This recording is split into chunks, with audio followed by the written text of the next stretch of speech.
Hi, welcome to Movie Night with the Boys. I'm John, And I'm Zach.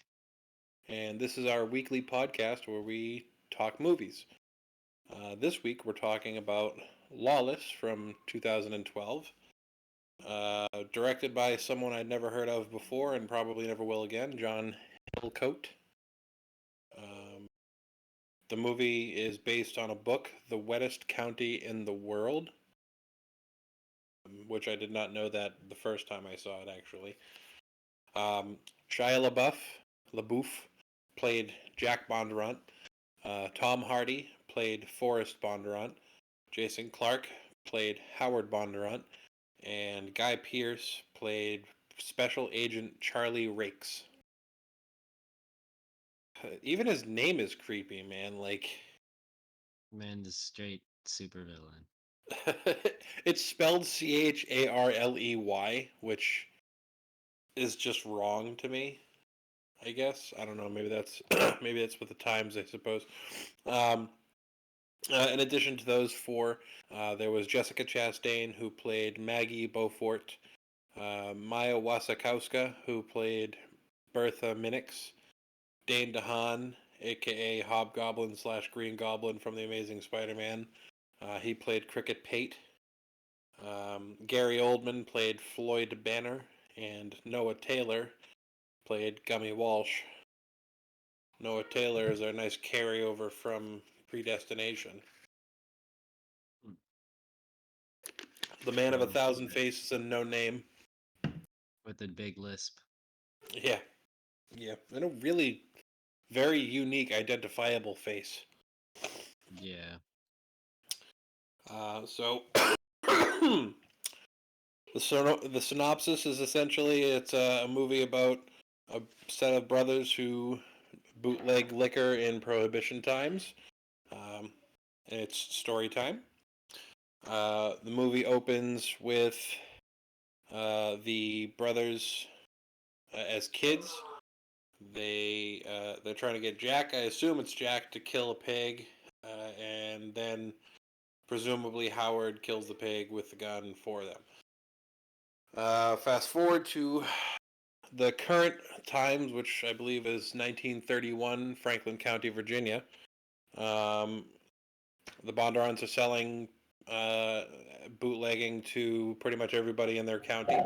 You see them sell to the local sheriff. You see them sell to a little old lady on a farm. Then you see them sell to a underground funeral showing party, I think is what it's called, where they present the body in its the body of the dead in a presentation. I guess I don't really know how those worked. No, Um, you can't justify that. That was fucked up. Like I've never heard of that. I've And heard of it, but it's yeah, the guy was just sitting there or standing there dead in his coffin with a cigarette in his mouth, they dressed were up like it's pouring just another day. yeah, and they were pouring booze in his mouth, I think. Maybe I kind of the body was an afterthought. I don't Um, know. First thing when I seen that scene, I was like, what the fuck are they doing with the body? Why are they putting alcohol? And then it cuts away and then it cuts back and there's a cigarette in his mouth. I'm like, what the fuck is going on? Like, I don't know. yeah, I've heard of it, but I mean, it is definitely a unique thing, very much unique, at least in my experiences. For sure. So while they're inside, while Forrest and Howard are inside, they're sharing the booze and having a drink and getting the money. Um, Jack is outside with Cricket, and some dudes roll up to them and basically is like, "Give me the money." And Jack's kind of like pissing himself, and then Forrest comes out and is like, "You don't want none." Smashes dude in the face with a brass knucks and gives him the business. And then title screen, blah blah blah. I, I believe he came out and said, uh, your life is about to change, like unexpectedly. And the guy's like, what? And he punched him in He the face. crushes that dude's face. Yeah, it was something way more philosophical than what I said. Um, so they use their bar as their front for their bootlegging business. Um, they have Cricket to help them do their stuff.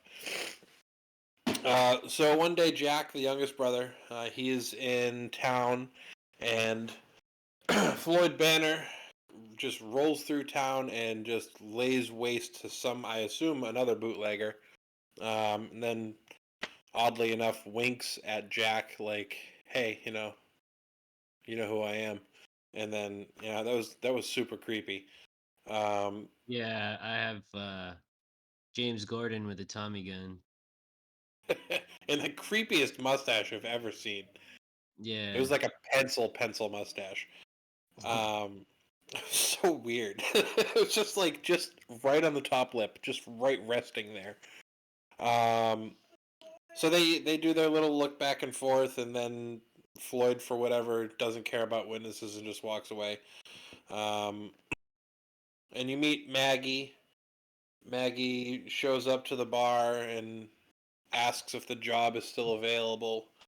Um, Forrest kind of like wondering what a city girl would be doing there, and she wants a new more quiet surroundings.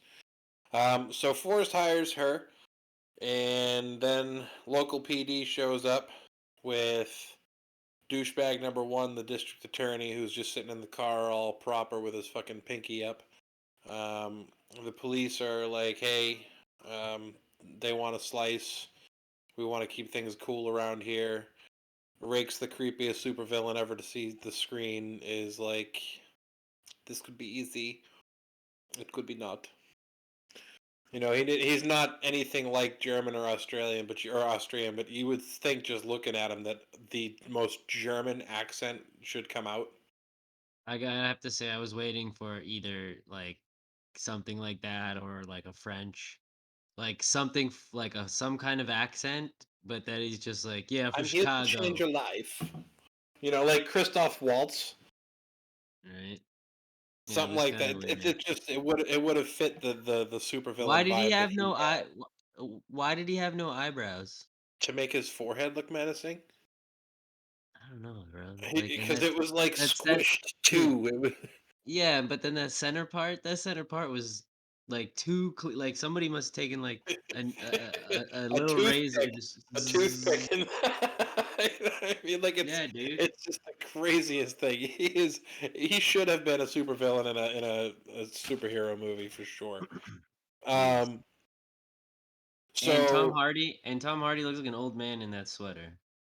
he does, but I mean, at least he can kind of back up his look. I mean, he might No, be not rocking the not at dad all. dude, but That's a terrible outfit. Nobody else no, dresses no, no, like no, that no. though. That's fine. He can dress however he wants. After he broke dude's face like that, just like a hardcore badass, not giving two shits. if Let him dress however he wants, man. Seriously. Um, so uh, Forrest is like, if you ever come back here again, I'll kill you. And then he goes over to the district attorney, and you said it better than I did. He's like, don't ever come back here, and don't ever send that boy back here. And what did he say? Something Gonna about a kill him. fucking Gonna put a hatchet in his skull. some Yeah. ridiculous shit. But I guess that's the 30s. Um, so Forrest meets with the other bootleggers and tells them that they should stand up to Rakes, and they agree. But then, we know how that goes. Um, Jack starts showing some interest in this local preacher's daughter, Bertha. Um, he he's at the family bar. They're talking some shit. I think it's probably about rakes. I forget exactly the context of the conversation right now. But he's drinking and they're making fun of him. And he runs off, takes a whole jar of moonshine with him. He gets to the church. The church is doing this. I have no idea what religion they are. It could be Hasidic Jew, it could be Amish, but they're just doing the whole arm raise thing while the preacher's talking. So I don't think it's Jewish or Amish because they call him a preacher. But I don't know exactly what it is. But the church is there. The preacher invites Jack in. Jack's all very fucked up, and then for some reason people start taking off their shoes and getting their feet washed by the women, and that's the craziest shit I've ever seen happen in a church. Um, then Bertha washes Shia LaBeouf's feet, takes off one of his boots, and fucking almost throws up in her face. And way to set a good example for yourself, man. Like, you want to be interested in a girl, but you're gonna basically throw up right down her throat in I church. mean, at least he took off before anything happened, Right, really. he was right there though. It was ridiculous. And then he left his boot. Um, which I wouldn't be running through that dirt like that with. Well, he grabbed his hat, so I mean, he could have left his hat and took his boot. I mean, I would have probably grabbed my boot. Yeah, I'm saying I would if you would have left something. Leave the hat. The boot needs to go on. You're running all the rocks and the dirt. Now fuck that shit. Yeah. Um, so Rakes and company show up to Cricket's house to raid his distillery equipment because he's got this setup that's supposed to be subtle through a radiator or some shit in his basement. And Jack shows up and tries to get involved. I don't know why Jack just showed up then out of nowhere, but uh, to advance the plot, I suppose. um, and Homeboy fucks him up. Like Rakes just relentlessly beats the absolute dog shit out of Jack With a gun at first. with a gun, and then just fucking Throws him punches out the him in the door. face after throwing him out the door. Like, if there was ever a bar fight that never didn't actually take place in a bar fight, that was the fucking time. Because Homeboy got fucked up. And then he goes home, and Forrest is like, next time use a little bitch like that. Don't be a little bitch like that. If you want to do this, you got to do this like the big boys. And yeah, I mean, dude, he was so fucked up begging for his shit like that.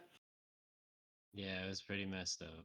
Like on his knees, please stop, and then he kicked him to the ground and kicked him in the stomach. Dude, oh man, Kicked him in the face, knocked him out, like clean. little bitch, and then he fucking, oh man, he definitely played a good bad guy, even if he was absolutely beyond words creepy.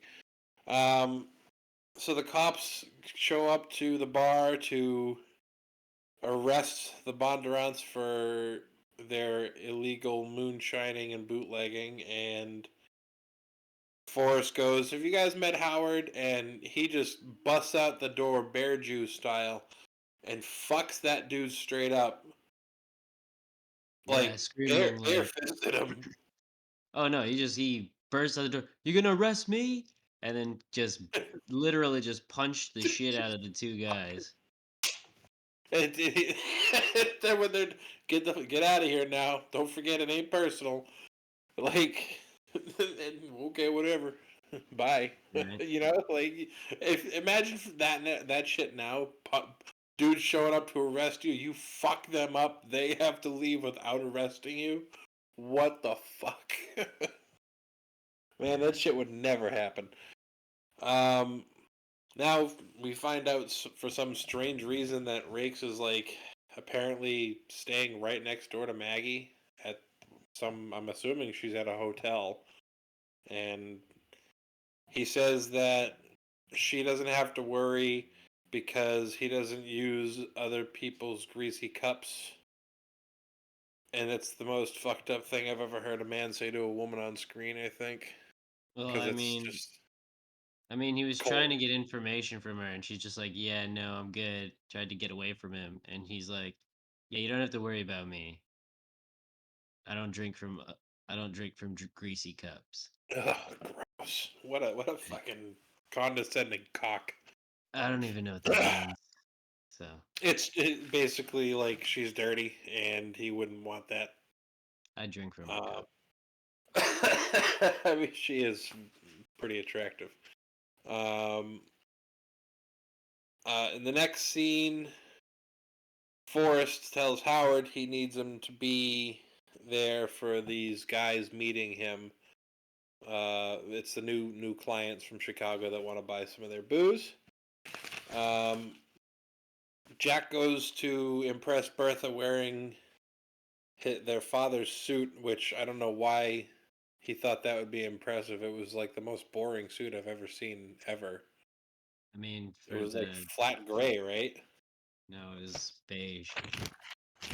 Yeah, it wasn't a nice color.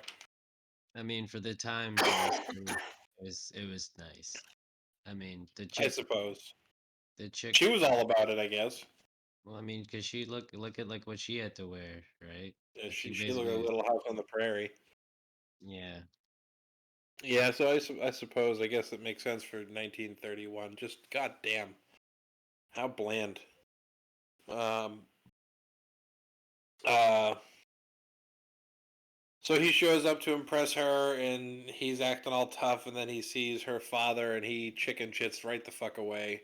Just runs before he can even be spotted. Um, Howard doesn't come back to the bar. Instead, he decides. Well, I don't know if he decided or if he just lost track of time and got drunk and met up with his friends and then just lost track of time. I can't imagine that's what happened, but it was kind of left to speculation as to how it actually unfolded. He clearly didn't go back one way or another. Um, uh, so the two guys are at the bar and they're harassing Maggie. Um, and Forrest tells them it's time to go. Cricket, I forget what Cricket did. Did he like trip one of them or something? Um. Well, okay. So cricket.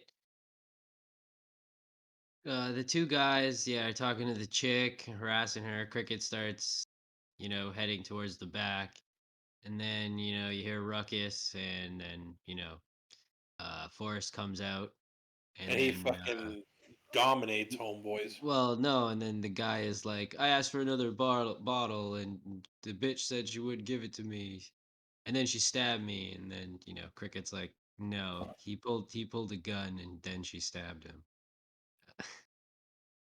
right? So, right, and then Forrest proceeded to he punched that one dude, and he went flying, like he Yeah, he's like, I'm super strong. Bah! boom punched him, and then He struggled a like little bit punched with that the other other guy, dude's mouth or but his then throat. yeah, just punched him right in the throat. You see his like Adam's apple like in his like throat. Oh, Explode. this The is whole. pretty gross. I don't understand how anyone could even think about walking away from that. Like Well, they didn't. after. He dragged him out, threw No, I him in know, the. but like, well, um. So Maggie cleans Forrest up after the little bit of a fight because he's got like a scratch on his eyebrow or whatever.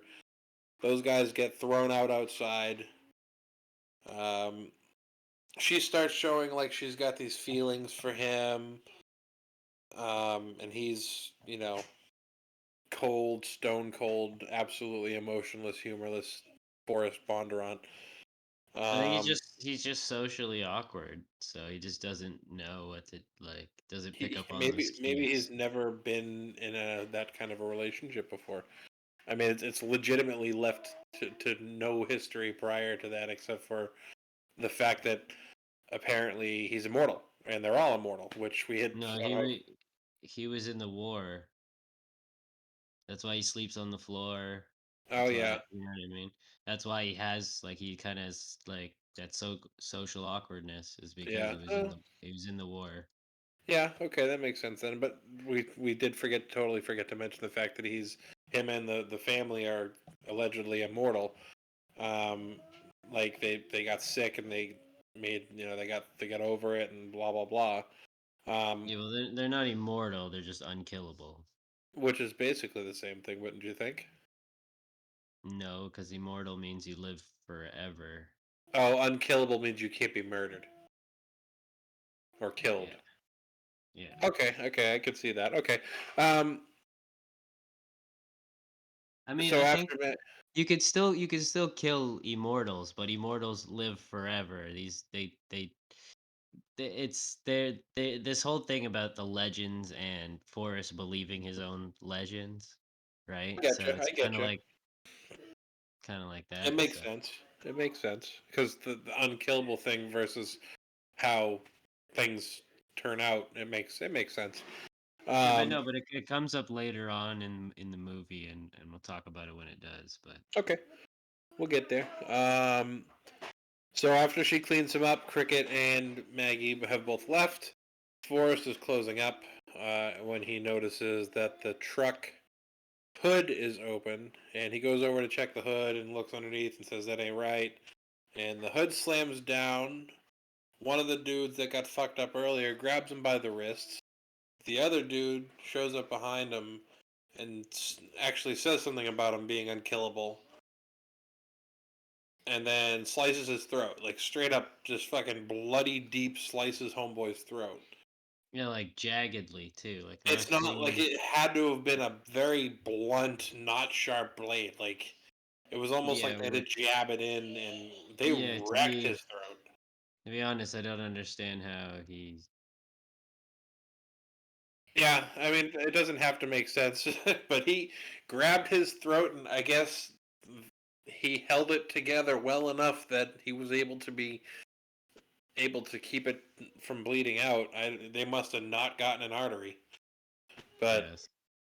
um, so he is laying there. Maggie is driving away, and she says, "What am I doing?" Turns around, goes back for him. She goes inside and thinks she's talking to him, and it's the two guys, and it's not on scene, but it heavily implies that she gets raped.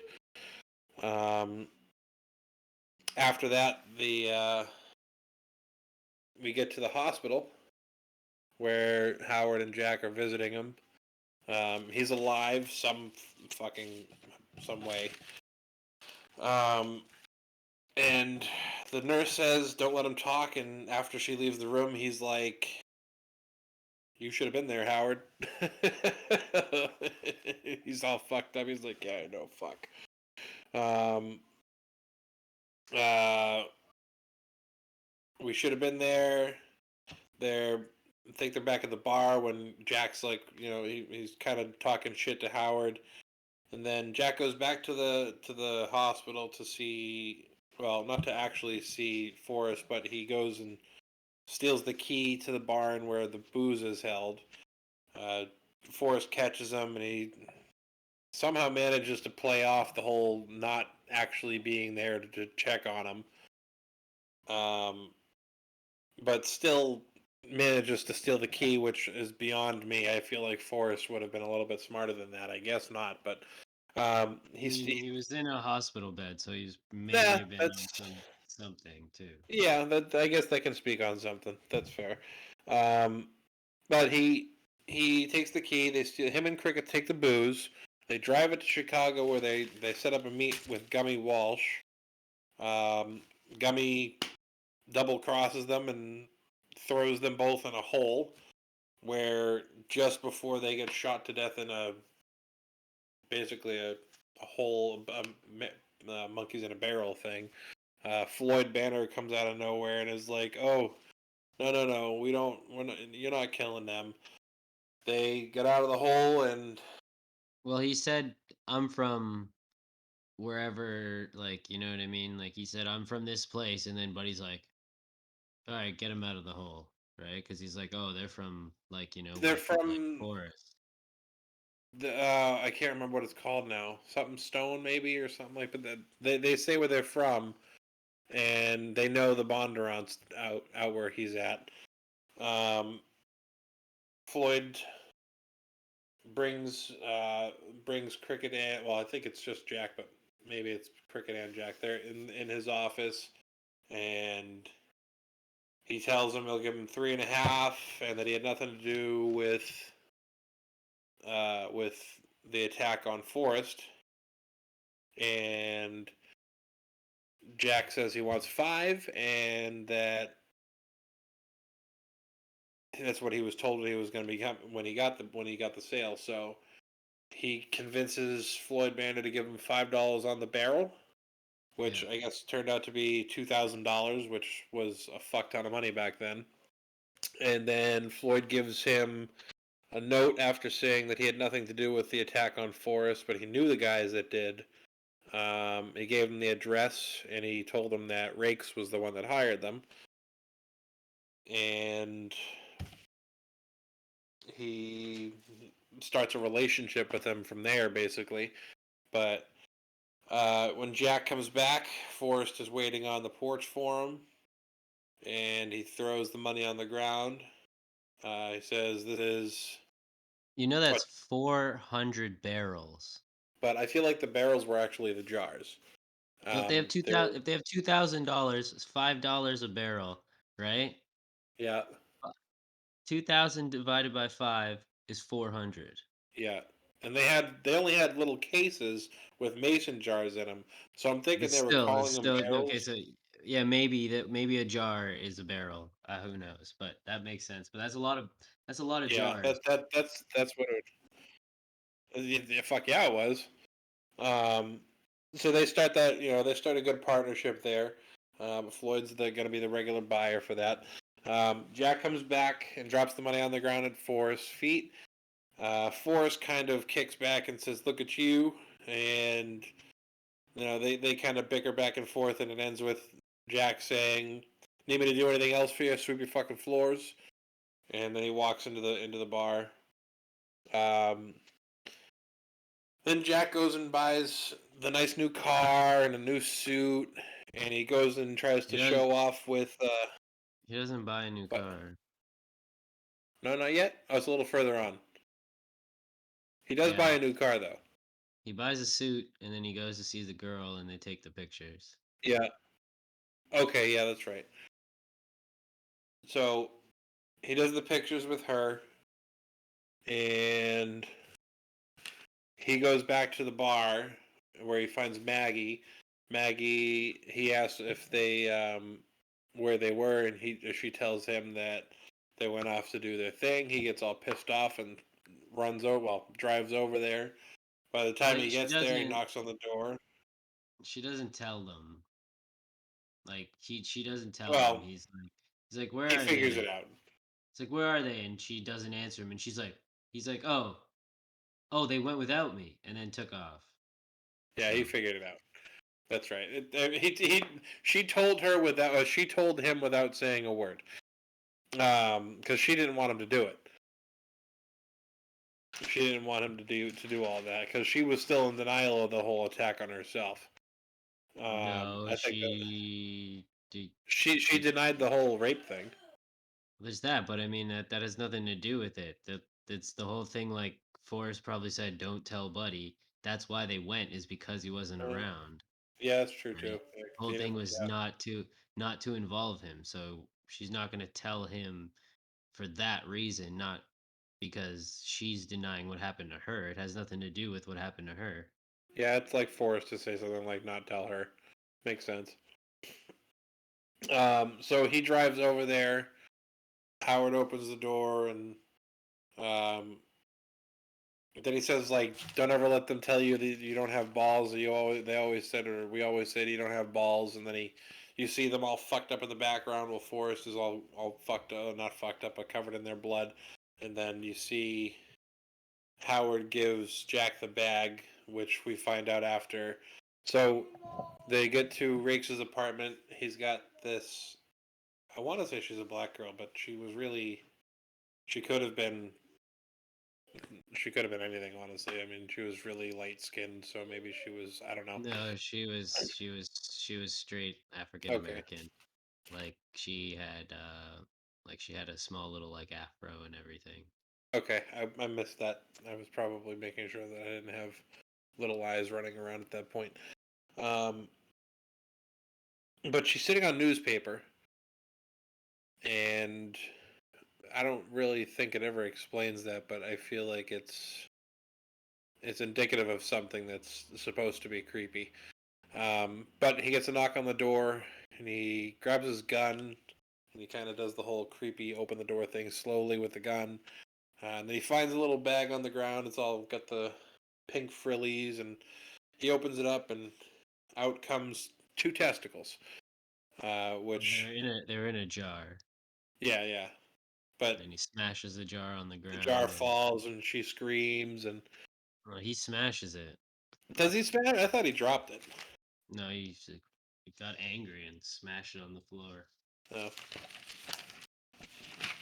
So now we get a whole bunch of scenes of Jack and Cricket doing some runs for the booze. Cricket does some carburetor. He adds a carburetor to the car and Basically makes it souped even up. faster. Yeah, he Yeah, just souped up the car. he hot rods it for 1931. Because there was a whole bunch of them getting shot at and shit getting broken. So that they sped up the car, and it seemed to help them out with that.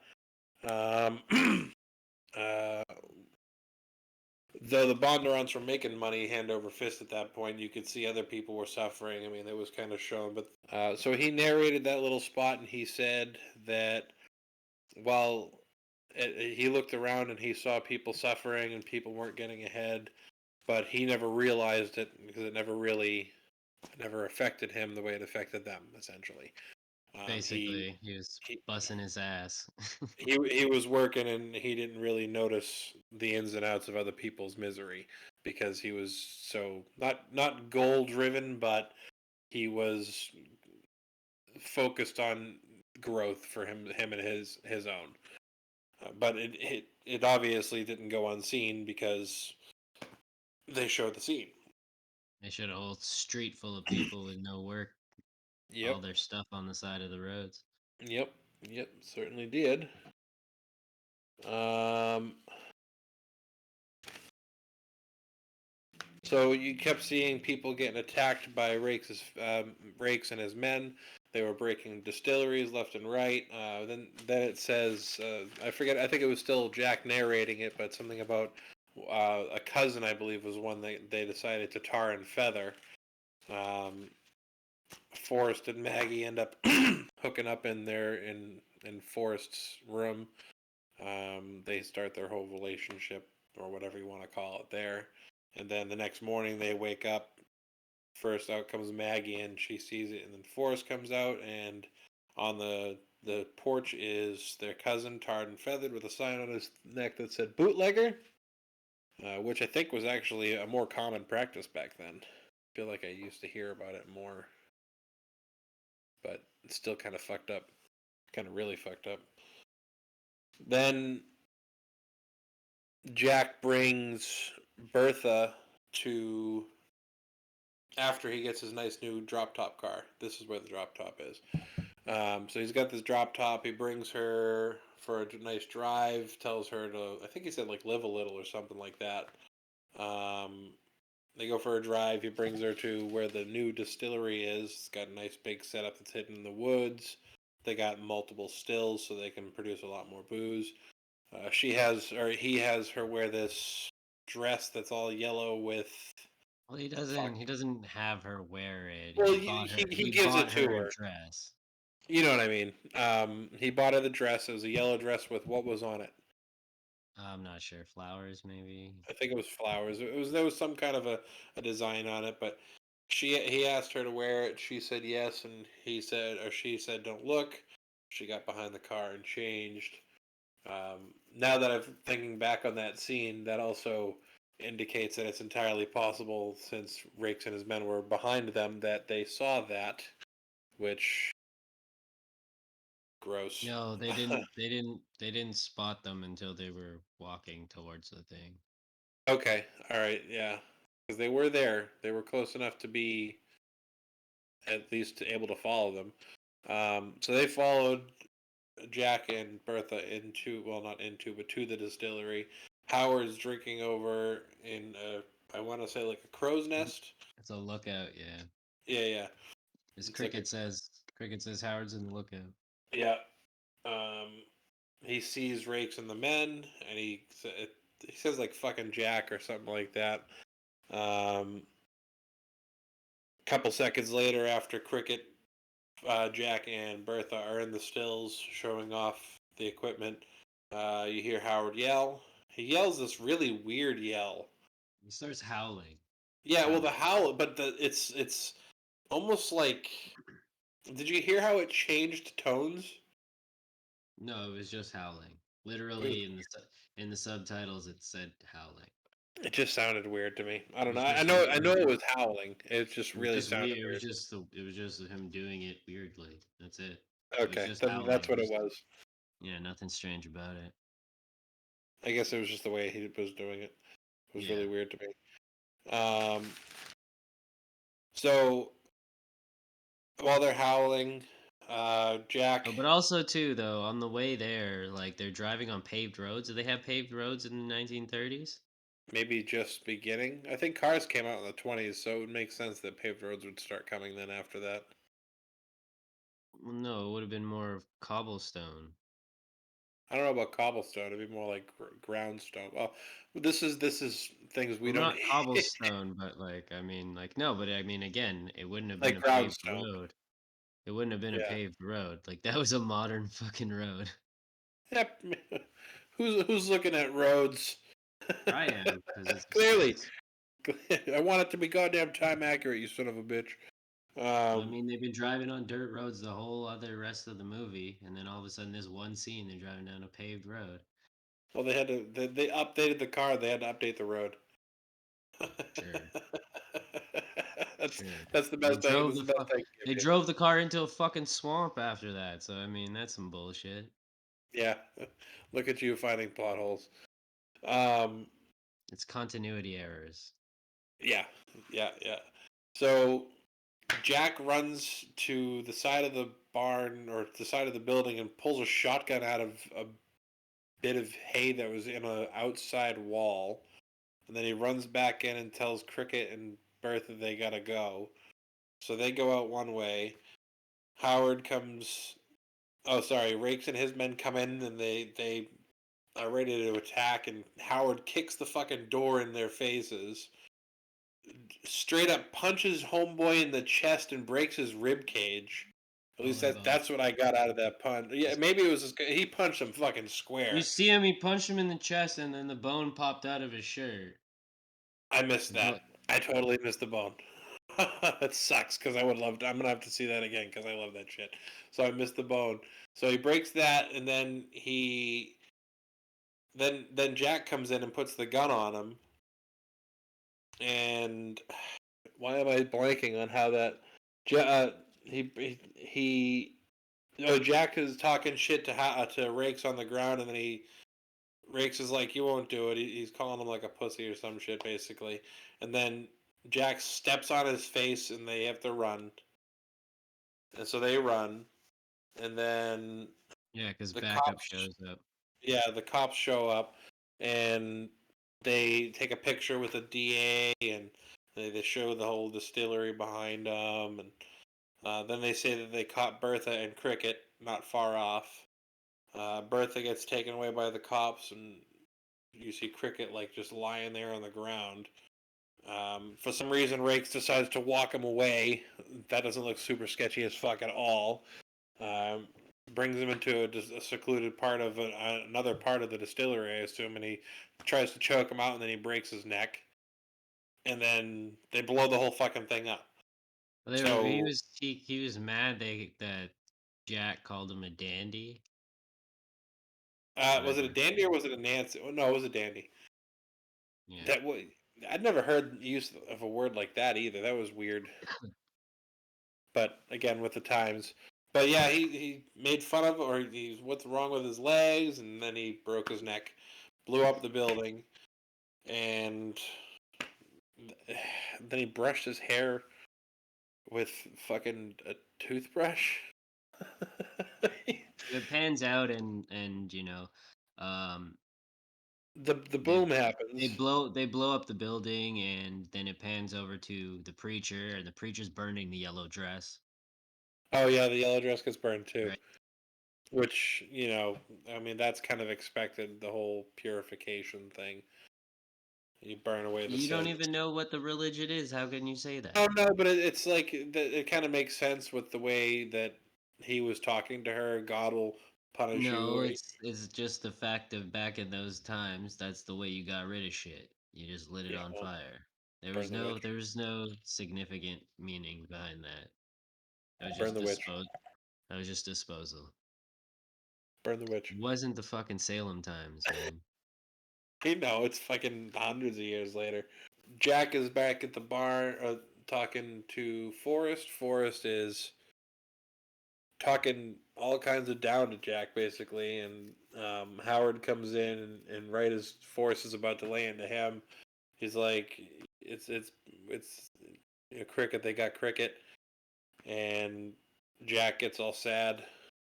He was such a nice boy, blah blah blah. The next thing, like 3 minutes, we keep hearing Cricket was such a nice boy. I He mean, didn't deserve that shit.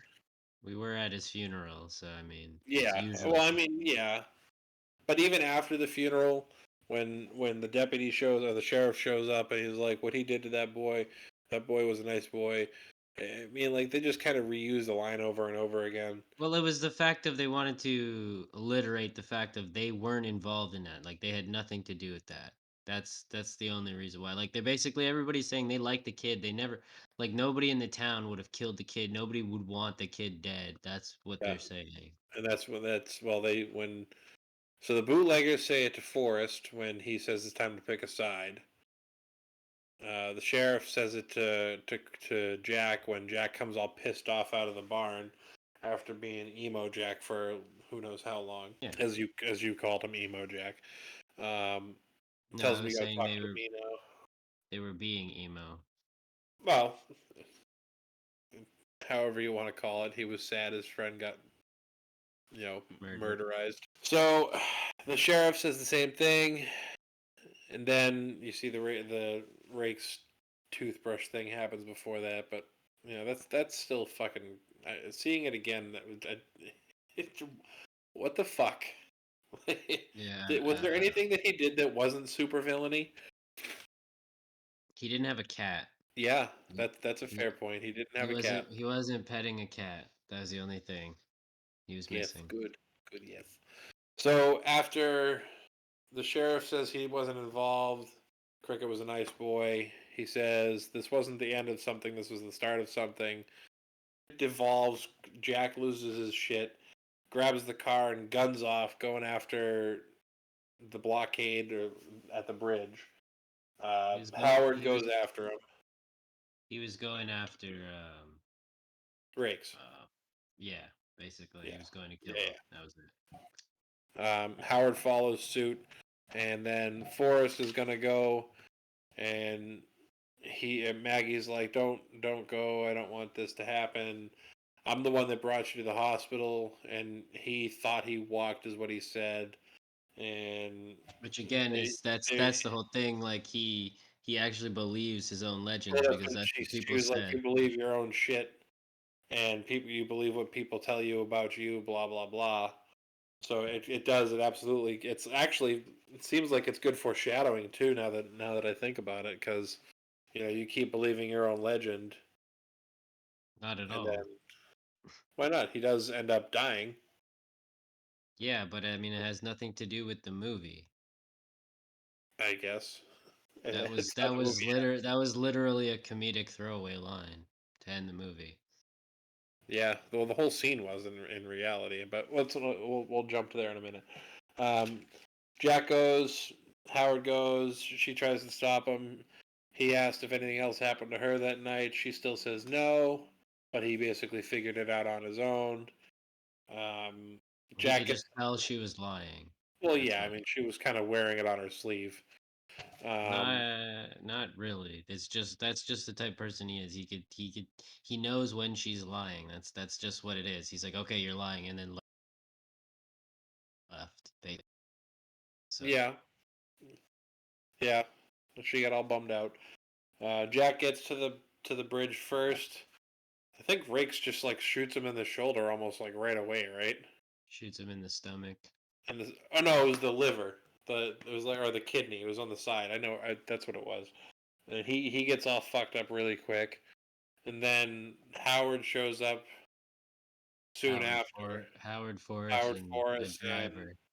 Yeah, and the driver gets fucking shot on the way, doesn't he? Well, he doesn't get out of the car for some reason and gets shot in the neck.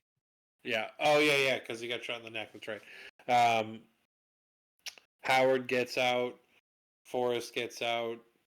Forrest gets shot in the shoulder.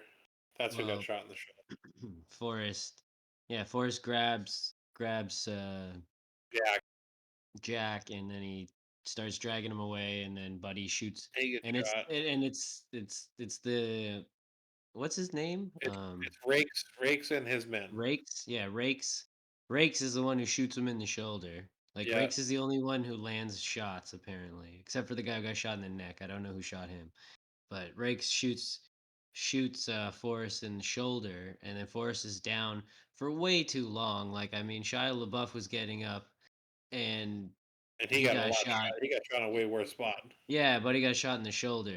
You know what I mean? So And then he had so much trouble picking up the gun and putting bullets in the gun. He could have just as easily had someone else give him a gun. and And then then yeah. Rakes comes up and shoots him again.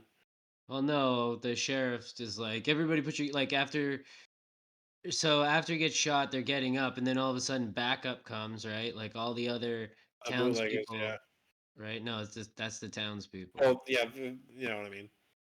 All the bootleggers are dead, so there's no bootleggers Yeah, coming to back. the people, you know what I'm saying. It's the town. I'm calling I them bootleggers. literally just said it. The townspeople. I I said know. that. You know what I'm saying. That's what they are, though. But you tried to correct me saying the bootleggers. It's the townspeople. Like that's that. Like all the bootleggers are dead. You know Um, what I meant is all I'm saying. no, but you said it after I said the right thing, so that's what I mean. I don't know what you're trying to say because you tried to correct me. Townspeople. Townspeople. So Okay. they show up Yeah, so the and townspeople show up, right? And sheriff then says no, stop. yeah, And then Rakes shoots some or goes to shoot somebody else, and the sheriff shoots him in the leg. Rakes starts freaking out. Oh, you're immortal. This, you're immortal. Oh yeah, That. fucking Bull. immoral, yeah, bullshit. Yeah, bullshit. And then he's about to shoot. I believe he's about to shoot Howard because he's like Howard's the closest one there Yeah, yeah. to him. And then the sheriff shoots him in the leg. And then he Right. calls him fucking Hicks.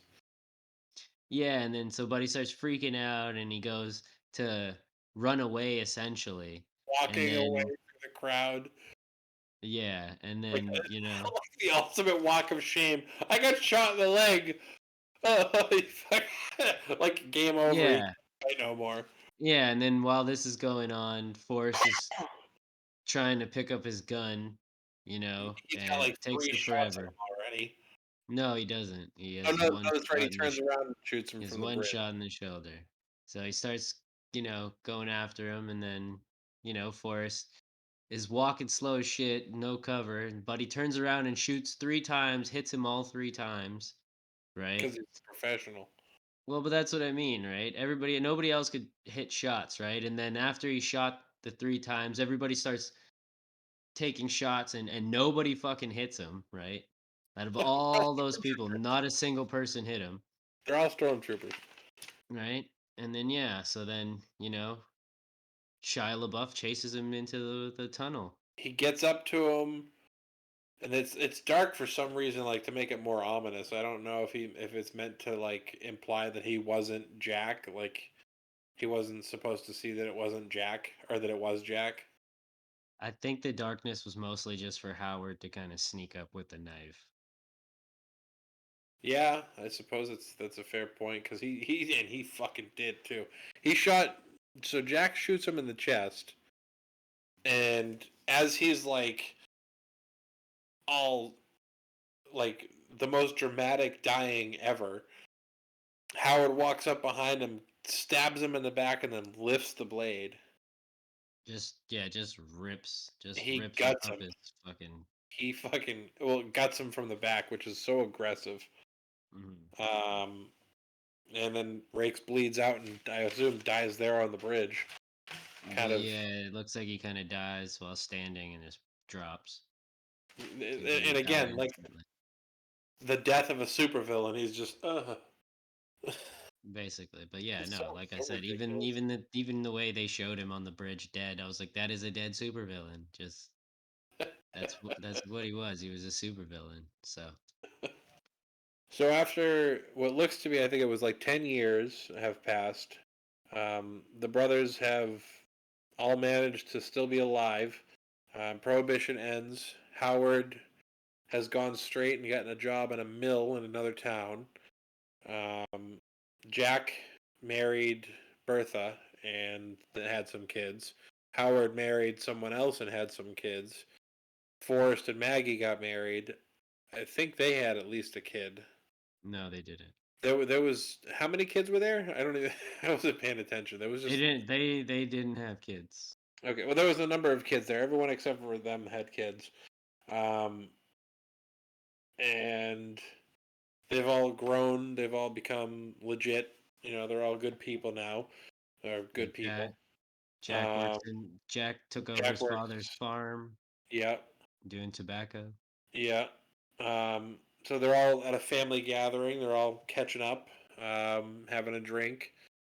Uh, Jack and Howard are busting Forrest nuts to dance for them because I guess he used to dance for them. He says no, he's not gonna. No, there was They, a joke earlier in the movie when they were dancing in the bar, and Forrest's like, "Yeah, I don't dance." no, that's right. Yep, That's what they call him back to. yep. And he gets up. He says he's gonna go get some air. He walks down to the edge of what is it, a creek or a lake or something, in the A middle of pond, maybe. I don't know. something. It's in the middle of winter, and he's drunk and for some reason starts to dance on the ice, Well, or it was on the right edge, on and the then edge of the ice, and he yeah, falls down into the water.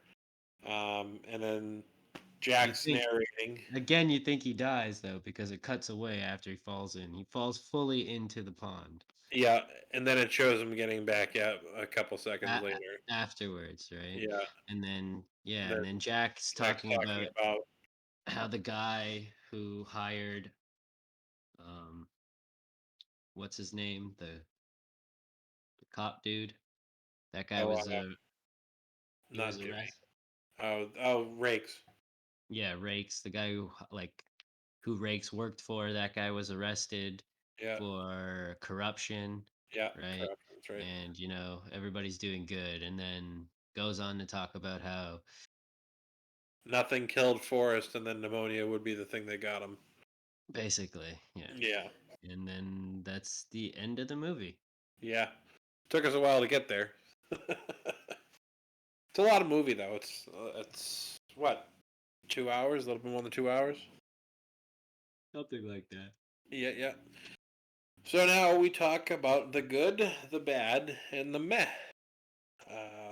You go first. Um, okay, so the good for me was probably the acting. The acting, they did a pretty good job. I did enjoy it. I mean, Shia LaBeouf usually does a pretty good job. He's a really good actor. I don't care what people say. He's actually really good at what he does. So for me, the good was definitely probably the acting. What about you? It's funny. I wrote the acting as well. I said the acting was great. The other thing that I put down was the score. Really, really went with the movie. I when I was watching the movie, I noticed like because I watch all everything with subtitles, Yeah, but I noticed they actually kept like listing off the songs, but I was like, I don't recall a single song that played in the movie. Like the soundtrack was just didn't like I didn't like don't didn't even register to you. yeah at all. It So was very twangy, very southerny, like like a bluegrass style. It was very much what it was in terms of the time and the location. So yeah, I said the acting, and I really dug the score.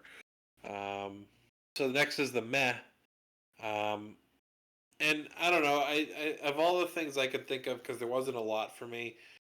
Um, I really didn't think Shia LaBeouf's character needed a love interest. I think it could have been without, because he had cricket. I mean, I think the whole purpose of the movie was to show them that they've been through all this. They all survived and they all were able to have their families, right? I mean, I think the whole most of the preacher scenes were kind of comical, right? Yeah, So I think that's kind of the purpose of it. I don't think that was too bad, but yeah, I could agree with that. That it's pretty meh. I mean, they could have did the movie without it, right? And yeah. she could have just showed up at the end, I mean, right? they didn't have Howard have a girl until the end. Yeah, but I mean, he was literally drunk the whole movie, so I mean, like, who Fair would point. want to, Fair uh, point. I have no you arguments know, with that. right? Like, so he cleaned up and got a job, and then he got a wife, right? So, Yeah. Okay. That's fair. I can see that, but I don't know. I guess that's still what my man would be. What about you? my meh is, I don't really have a meh, to be honest, right? Like, I mean, the end shootout was kind of whatever, but Like a scene out of Star Wars? kinda. I just mean, like, the decisions just made no sense. I mean, I understand you're uh grieving and whatnot, but like, no, I don't know. I don't know. I didn't care too much for the shootout. Okay. So, and then I would have to say my bad would definitely be on the bridge. Like, there was no purpose for it to be so dark. None whatsoever. So that is definitely my bad, is the bridge, that, like, there's no purpose. Just for them to walk all the way across the damn bridge to get to the other side, for it to then for them to finally be able to see each other. It was it that I don't understand what was the purpose of that. So, what about you? I I thought the scenes seemed kind of jumpy. Like you would go from one scene to a completely unrelated scene to another completely unrelated scene, and it didn't like some of it didn't seem to fit where it was like put in. I mean, it was necessary most of the time. I didn't see too many filler scenes, but it was just kind of like it went from this to that to completely different to something back to another point. Like Well, you got to I don't know. realize, though, it's telling the story of three people, right? I So know. I know. and mostly it was just telling the story of two people. So it does have to kind of jump around, you know what I mean? Like, the brothers aren't around each other constantly. So, you know what I mean? Like, Shia LaBeouf is going to be out, you know what I mean, with the preacher girl, and Jack's going to be home, you know, with whatever, right? So it is just going to seem random, but it's just showing two aspects of life. The thing that's confusing is, do they take place at the same time, yeah. right? Yeah.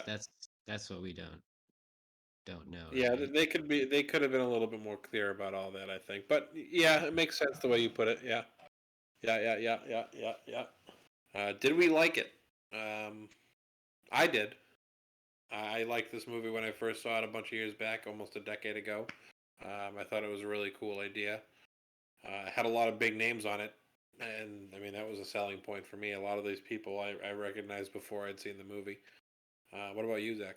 I did. I enjoyed it. I mean, at the beginning, it was a little boring. I almost fell asleep, not gonna lie, but it picked up from there. So, I mean, I didn't mind it. I would definitely tell people to check it out. Yeah, I thought it was a very recommendable movie.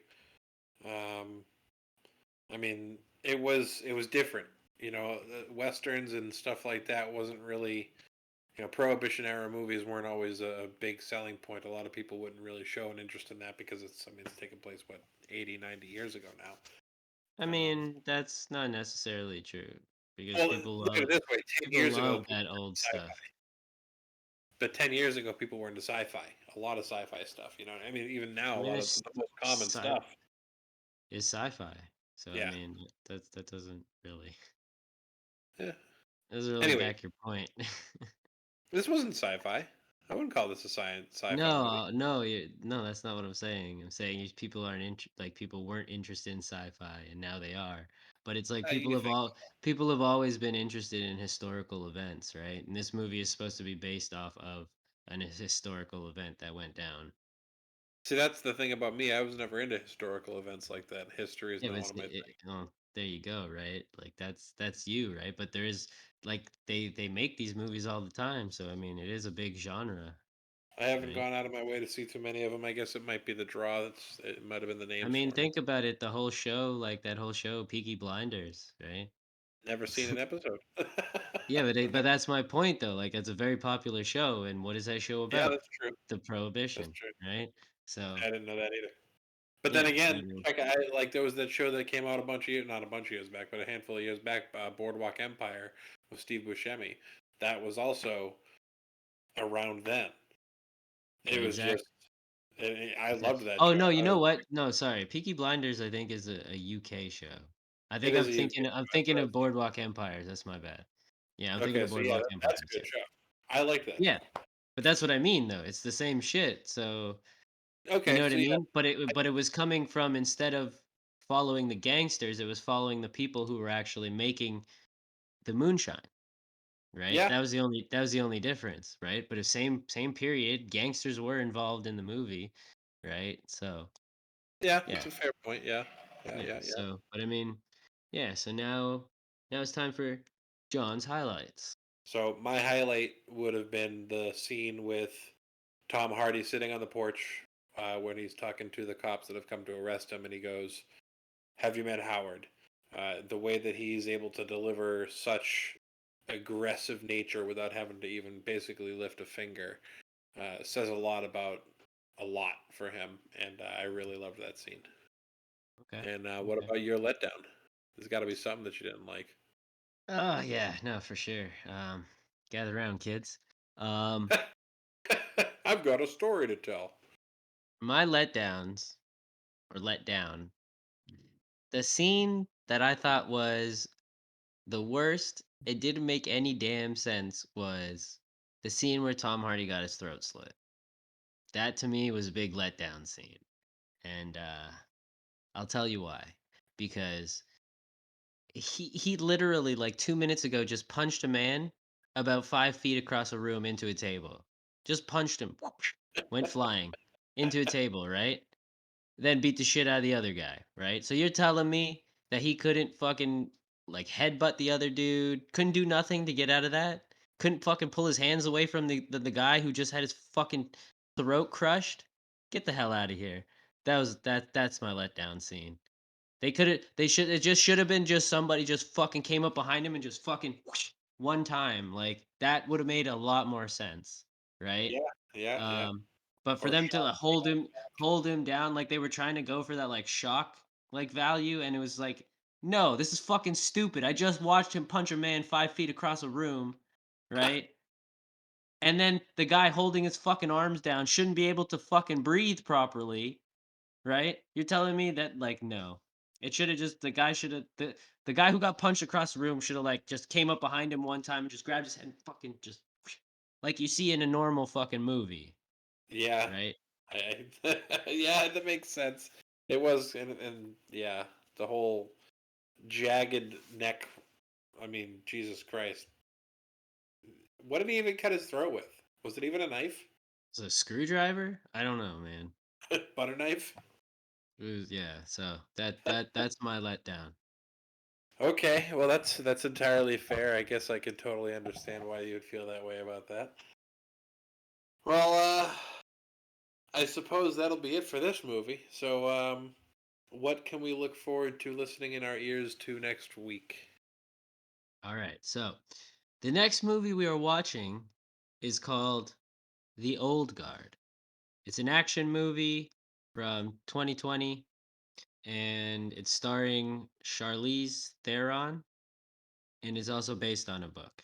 So tune in next week, and we're watching that. Joe. And Yep. before we call it quitsies for this week, we're gonna do our one for sure plug that we're always gonna make because we love these guys. The Dynamic Duel podcast, whom of which we would have never been inspired without. The weekly show that they put out is always a good time. Um, you can check their battles out, their reviews. What am I missing, Zach? Um, Yeah, they're two they're two twin brothers. They're funny as hell. Um, so yeah, definitely check them out. Dynamic Duel on Facebook, Spotify, Amazon, basically anywhere you can listen to podcasts. They're everywhere. They Um, recently took down a paywall, so they're completely free to access. yep, all their episodes are available. So yeah, so check it out, Dynamic Duel, and go to their website, dynamicduel.com. And until next time, it's been real. Deuces.